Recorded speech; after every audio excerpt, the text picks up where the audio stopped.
ये कहानी क्या है जरा ध्यान से सुनिएगा। कहानी में एक सच्चाई भी है जो आप लोगों को आज सुननी पड़ेगी। एक रिजल्ट आया जेईई का। रिजल्ट आया, जो टॉप 100 स्टूडेंट थे उन्होंने अपने डिजायर्ड कॉलेज भरा, उनको वो कॉलेज मिल गया, आईआईटी। पहला दिन है, क्लास में सब टॉपर्स बैठे हुए हैं। प्रोफेसर आया, बच्चों से इंट्रोडक्शन लेना शुरू किया। अब आप ध्यान से सुनिएगा। प्रोफेसर ने पहले बच्चे को बोला, tell me about yourself, who are you, where are you from. उस पहले बच्चे ने क्या जवाब दिया पता है? He was saying, sir my name is this, my all India rank is this and I am from this institute. इस तरह से इंट्रोडक्शन दिया। सेकंड बच्चे को पूछा, now tell me about yourself, sir my name is this, my all India rank is this and I am from this coaching institute. ऐसे करके उसने, प्रोफेसर ने सबको पूछा क्लास में। ऑब्वियसली सब लोग किसी ना किसी कोचिंग सेंटर से पढ़ के आए हुए थे। ऐसे करते करते करते एक बच्चे का नंबर आया। उस बच्चे से पूछा प्रोफेसर ने, क्योंकि प्रोफेसर खुद फेड अप हो गया था कोचिंग कोचिंग कोचिंग कोचिंग नाम सुनते सुनते। उस बच्चे को उसने नॉर्मली पूछा, क्या तुम भी किसी कोचिंग से हो क्या, इंट्रोड्यूस योरसेल्फ। तो बच्चा खड़ा हुआ। बच्चा कहता है, sir my name is this and I am from माँ बाप academy India. And professor was laughing, वो हंसने लगा। कहता है, ये माँ बाप अकेडमी क्या है, मैंने तो पहली बार सुना है। ये सर वही जो सबके पास होती है, माँ बाप अकेडमी। मेरे माँ बाप, मेरे पापा ने मुझे पूरा सपोर्ट किया, मेरी मम्मा ने मुझे पूरा सपोर्ट किया, मैंने सेल्फ स्टडी की और मैं आज यहाँ पर पहुंच गया हूँ। तो प्रोफेसर उससे सवाल पूछता है कि तुमने फिर कोचिंग सेंटर ज्वाइन क्यों नहीं किया।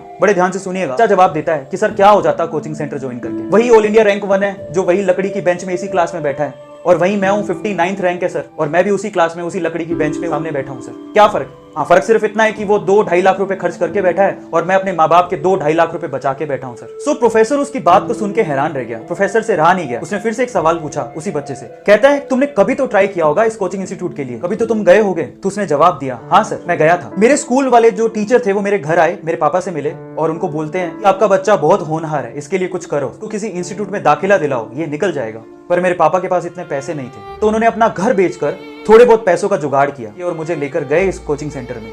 थोड़े बहुत पैसे साहूकार ने दिए थे, बाकी पैसे वो महीने भर बाद देने वाला था। मेरे पापा ने कहा कि 1 महीने बाद मैं आपको सारी फीस दे दूंगा, ये पैसे रखिए और मेरे बच्चे को एडमिशन दीजिए। और उन्होंने मना कर दिया। उन्होंने कहा कि पूरी फीस लेकर आइए तभी एडमिशन होगा, नहीं तो एडमिशन नहीं हो सकता। मेरे पापा और मैं उस इंस्टीट्यूट से बाहर आ गए और मेरे पापा की जो हालत थी उसको देख के मुझे ऐसा लगा कि शायद कुछ गलत हो रहा है। मैंने अपने पापा से कहा कि पापा रहने दो, कोई फर्क नहीं पड़ता है, मेहनत करूंगा खुद से, ट्राई करता हूं खुद से, हो गया तो ठीक है, नहीं तो खेत तो है ही ना पापा, अपन जोतेंगे, आईआईटी से कम थोड़े ही हैं। सो ये बात कहकर हम दोनों घर पे चले गए। पापा ने मुझे बहुत मेहनत करवाई, जो बुक मैंने मांगी वो मुझे दी, मेरी मम्मा ने मुझे घर का खाना खिलाया, मैं घर पे ही रहा, अपने कॉन्सेप्ट क्लियर किए, मैंने दिन रात पढ़ाई की अपने पापा के सपने के लिए, और आज मैं यहाँ हूँ। मैंने सेल्फ स्टडी की, मैंने मेहनत की और आज मैं उस क्लास में बैठा हूँ जहाँ ऑल इंडिया रैंक 1 भी बैठा हुआ है। तो फिर उस प्रोफेसर ने फिर से एक क्वेश्चन उससे पूछा, क्या तुम्हारे गांव में अच्छी फैसिलिटी नहीं है क्या, तुम्हारे स्कूल जहां तुम पढ़ते थे वहां टीचर नहीं है क्या। तो उस बच्चे ने जवाब दिया, थे सर, 2 टीचर बहुत ही अच्छे थे, पूरे गांव में उनका नाम था और हम भी उससे पढ़ना चाहते थे, लेकिन किसी एक कोचिंग सेंटर ने उसे बड़ा सा ऑफर दिया और सर वो हमारा गांव और हमारा स्कूल छोड़ के चले गए। सर आप बताइए हम किससे पढ़ते।